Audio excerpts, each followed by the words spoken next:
Franglais est un terme inventé à la toute fin des années 50, devenu populaire vers la fin des années 60. On a tous déjà entendu ce mot et on sait tous plus ou moins ce qu'il désigne. Malheureusement aujourd'hui, il est brandi comme une menace par ceux qui se disent défenseurs d'une langue pure. Et ça en soi c'est déjà un problème.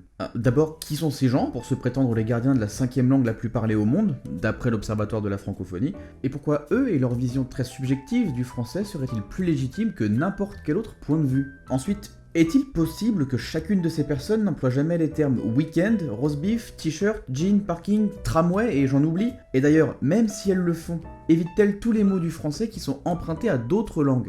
Le français est une langue romane, héritée du latin qui emploie aussi des mots issus du grec, et de bien d'autres langues. Alors à quel moment on arrête de remonter en arrière pour trouver une langue pure? La réponse est claire, on ne peut pas définir ce qu'est une langue pure. Car une langue évolue, elle change, elle influence et elle est influencée par d'autres langues. Et elle se transforme avec son évolution, la technologie, la culture, etc. Brandir l'usage de mots anglais, transformés ou pas, comme le mal absolu contre lequel il faut lutter n'a simplement aucun sens. Alors certes, le plus gros impact de la langue anglaise sur le français a eu lieu assez récemment, depuis la Seconde Guerre mondiale jusqu'à aujourd'hui, propulsé par l'évolution des technologies de communication et par un certain impérialisme états-unien. Ça, ce n'est pas un secret. Mais une fois qu'on a dit ça, finalement on n'a rien dit. Alors je terminerai sur ceci.